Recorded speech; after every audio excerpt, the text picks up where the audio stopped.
할렐루야. 주 예수님 은혜 안에서 평안하셨습니까?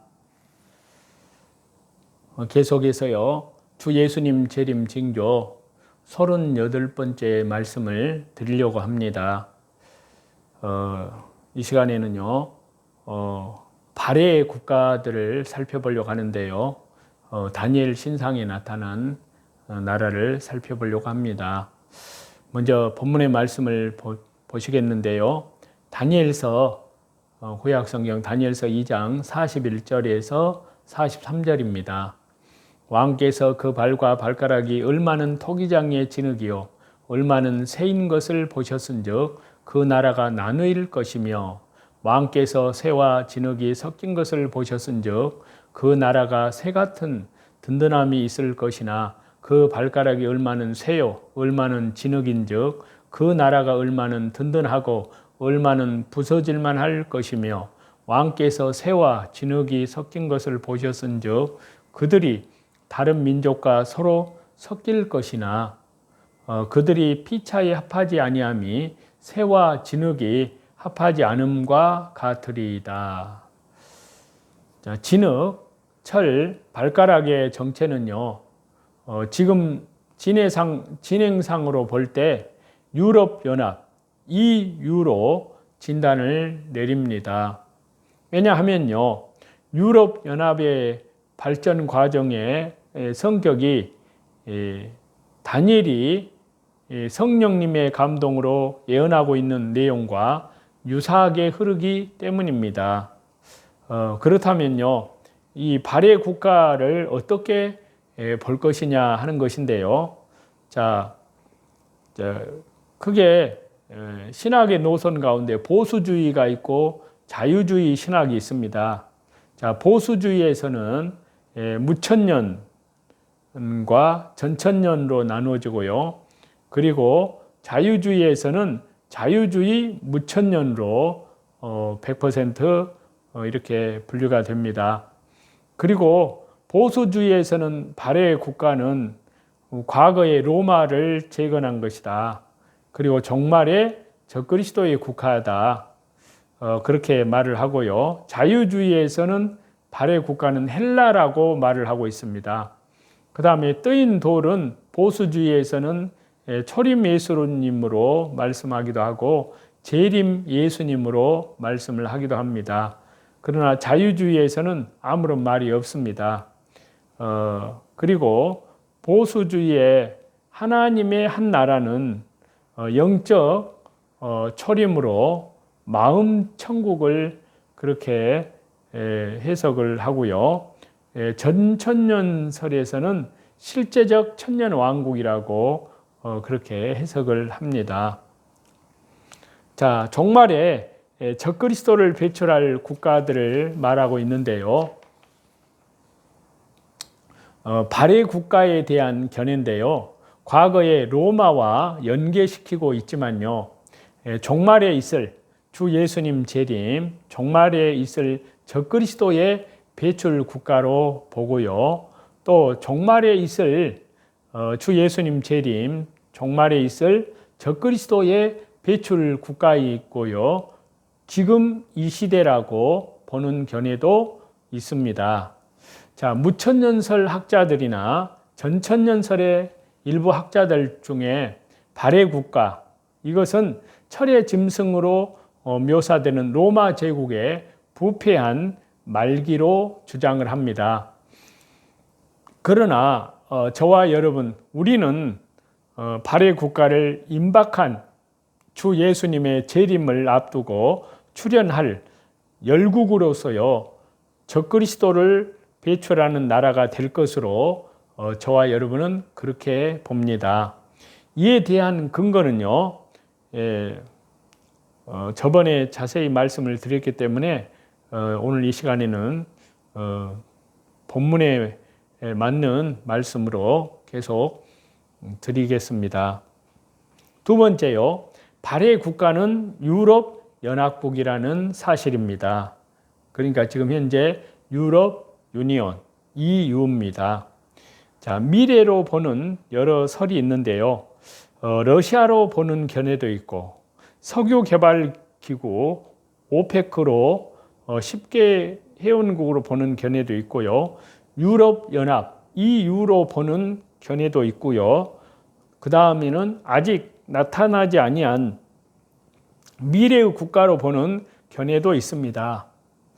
그렇다면 저와 여러분은 발해 국가를 유럽연합으로 봅니다. 이는 몇 가지 이유 때문인데요. 첫 번째는 그 나라가 나누어지기 때문이고요. 두 번째는 얼마는 든든하고 얼마는 부서지기 때문이고요. 세 번째는 반목 속에 협력해야 하기 때문이고요.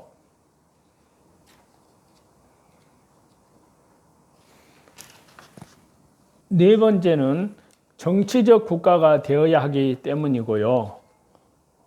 그렇습니다. 자, 이제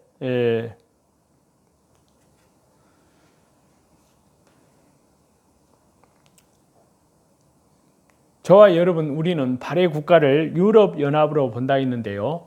그 이유를 몇 가지 말씀드린데 그 중에 첫 번째, 그 나라가 나누어지기 때문입니다.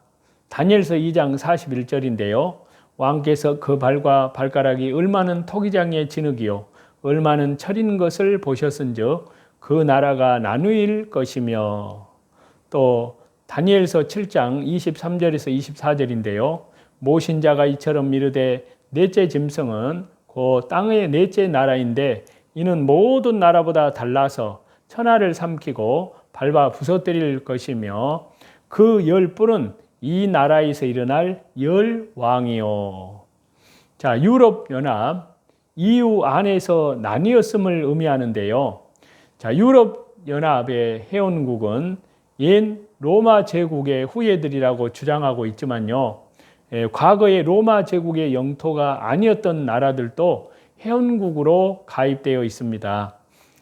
여하튼 타임지는 유럽연합이 옛 로마 제국의 특징을 지니고 출발하게 될 것이라고 전망을 하였는데요. 자, 한스 게르트 피터링 유럽의회 의장이 순회 의장국인 유럽연합 EU, 독일의 앙겔라 메르켈 총리, 주제는 마누엘 바로스 EU 집행위원회 의장, 왼쪽부터 이 세 명이 25일 독일 베를린의 역사박물관에서 유럽연합 50주년을 기념하는 베를린 선언문에 서명한 뒤에 악수를 했습니다. 많은 혁명적인 이념들처럼 연합된 유럽은요, 새로운 개념이 아니라 옛 개념의 복합입니다.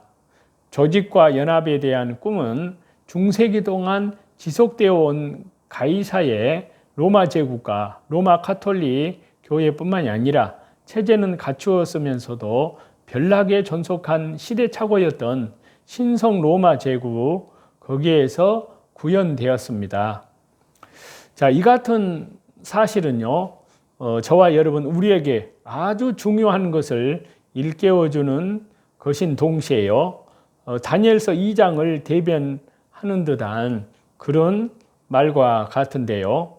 그렇기 때문에 유럽연합 EU를 일부에서는 재생 로마라고 부르기도 합니다. 그러나 본문의 의미는요, 유럽연합에서 나누어짐을 의미합니다. 그래서요, 유럽연합 국가의 가입국의 현황을 보면은 EU 회원국이 28개의 나라가 있습니다. 오스트리아, 벨기에, 영국, 체코, 키프로스, 덴마크, 에스토니아, 핀란드, 또 프랑스, 독일, 그리스, 헝가리, 아일랜드, 이탈리아, 리트비아, 라투아니아, 룩셈부르크, 몰타, 네덜란드, 폴란드, 포르투갈, 슬로바키아, 슬로베니아, 스페인, 스웨덴, 불가리아, 루마니아, 크로아티아. 이것이 유럽연합의 가입국 현황이고요. 그 다음에 유럽연합 가입국의 현황 가운데 가입 후보국이 있습니다. 세 나라가 있는데요. 첫 번째가 터키, 두 번째가 아이슬란드, 세 번째가 세르비아입니다. 자, 두 번째, 얼마는 든든하고 얼마는 부서지기 때문에 그렇게 말씀을 하셨는데요. 자, 구약 성경 다니엘서 2장 42절입니다.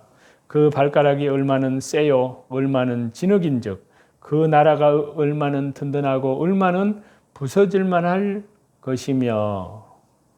자, 열국의 구성을 보면요, 얼마는 든든한 철발가락, 얼마는 부서질 만한 진흙 발가락이라고 하였는데요. 이는 회원국 중에 강대국과 약소국이 섞여 있어야 할 것을 암시하는데요.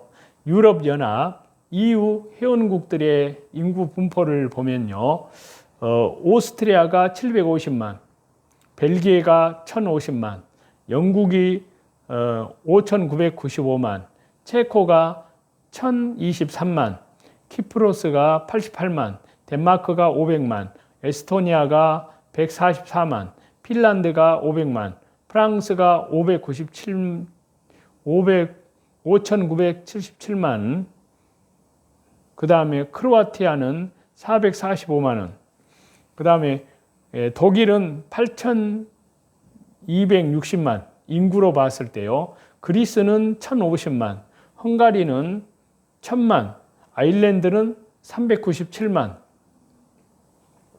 이탈리아는 5790만, 라트비아는 236만, 리투아니아는 380만입니다. 룩셈부르크는 45만, 몰타는 40만입니다. 그 다음에 총 인구 계속 말씀드립니다. 네덜란드는 1550만, 폴란드는 4000만, 포르투갈은 1000만, 스로바키아는 543만, 그 다음에 슬로베니아는 205만, 스페인은 4200만, 그 다음에 스웨덴은 900만, 불가리아는 779만, 루마니아는 2245만입니다. 자, 반목 속의 세 번째는 협력을 해야 하기 때문인데요. 자, 구약성경 다니엘서 2장 43절입니다. 왕께서 새와 진흙이 섞인 것을 보셨은즉 그들이 다른 인종과 서로 섞일 것이나 피차에 합하지 아니함이 새와 진흙이 합하지 않음과 같으리이다. 자, 다니엘은요, 10발가락의 특징을 다른 인종이 서로 섞일 것이지만 합하지 아니함이 새와 진흙이 합하지 아니함과 같을 것이라고 예언을 했는데요. 자, 이는 회원국들이 서로 하나이면서 합하지 아니함이 새와 진흙이 합하지 아니함 같음을 유럽연합을 통해서 발견할 수가 있습니다. 또 하나가 될 수 없는 이유가 있는데요. 유럽연합이요, 10발가락이 새와 진흙으로 섞인 것은 다른 인종이 서로 섞여질 것이라고 해석을 하였는데요. 유럽연합이 다른 인종과 섞여서 출발을 하였지만요, 이들이 서로 섞이지 않기 때문에 일치하고 있습니다. 그렇다면 왜 이들이 섞이지 아니하는 것이냐 하는 겁니다. 자, 게르만은 근면하고 성실하고 내성적입니다. 자, 게르만의 나라들을 보면요, 독일, 영국, 오스트리아, 네덜란드, 스위스, 독일어권, 아일랜드입니다. 그 다음에 라틴계 민족에는 민족의 특징을 보면 감정적이고 기분파입니다. 그런 나라가 해당되는 나라가 프랑스, 벨기에, 스페인, 포르투갈, 이탈리아, 그리스, 스위스의 불안함입니다. 스위스의 불호권이요. 그 다음에 슬라브족은 숙면론자들이고요. 여기에 해당되는 나라가 러시아, 폴란드, 헝가리, 체코, 불가리아, 슬로바키아입니다. 자, 이들 민족이 합해지지 않은 이유는요, 역사상 뿌리 깊이 박혀져 있는 자매국, 지배국과 피지배국의 감정의 골, 이러한 많은 이유가 있는데요. 예를 들면은 같은 게르만 민족인 영국과 독일도 서로 판이하게 달랐습니다.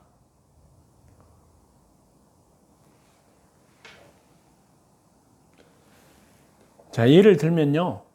같은 게르만 민족인 영국과 독일도 서로 판이하게 다르고요. 또 라틴족인 프랑스와 이태리도 서로 판이하게 다릅니다. 프랑스에서는요, 영국 관광객을 외면하고 있고요.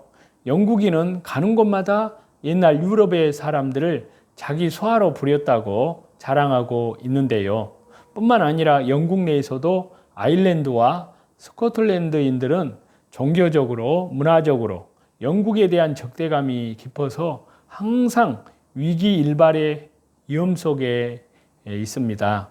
그리고 스웨덴과 노르웨이도 수세기 동안 노르웨이를 지배한 스웨덴이 그 나라를 2등 국가로 취급해 오다가 근래에 북해에서 유전이 발견되니까 갑자기 접근하는 이러한 도저히 하나가 될 수 없는 요소들이 잠재해 있습니다. 그리고 반목석에 합쳐져야 할 이유가 있는데요. 자, 유럽연합이 반목 속에서도 합쳐져야 할 이유는요, 군사적으로는 러시아를 대항하고 경제적으로는 미국을 대항하기 위함인데요. 양대 전쟁을 통해서 누구보다도 뼈저린 체험을 한 유럽 국가들로서는요, 군사적으로 합쳐져야 할 필요를 느꼈을 것이고요. 또 미국의 주도 아래 진행되고 있는 경제적인 피해에서 벗어나기 위해서도 합쳐져야 할 필요성을 절실히 느꼈을 것으로 보입니다. 자, 하나님께서 작정하신 역사의 마지막 때를 향하고 있음을 저와 여러분은 깨어있는 그리스도인이라면 직감을 할 겁니다. 그렇기 때문에 주님 오실 날이 너무 멀지 않았기 때문에 날마다 깨어있는 그리스도인들은 말씀 중심으로, 기도 중심으로, 예배 중심으로, 그리고 밖으로는 이뤄진 영혼들에게 하나님 나라의 복음을 전파하면서 땅끝까지 성령님의 능력과 권능으로 감당해 낼 것을 간절히 우리 주 예수 그리스도 이름으로 간절히 축원합니다. 찬송 드리시겠습니다.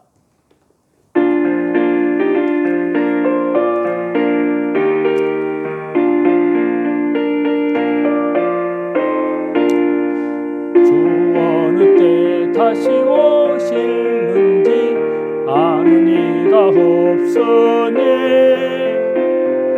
등 밝히고 너는 깨어 있어 주를 반겨 맞으라. 주 안에서 우리 몸과 마음이 깨끗하게 되어서 주 예수님 다시 오실 때에 모두 기쁨으로 맞으라. 주 오늘에 다시 오신다면 부끄러움 없을까. 잘하였다 주님 칭찬하며 우리 맞아 주실까. 주님 안에서 우리 몸과 마음이 깨끗하게 되어서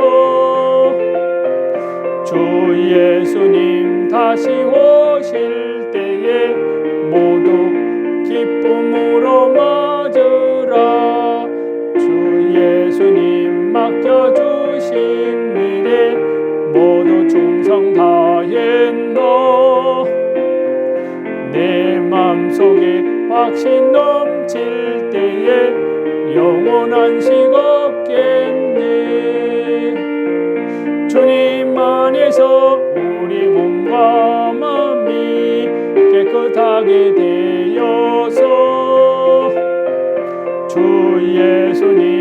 다시 오실 때에 모두 기쁨으로 맞으라.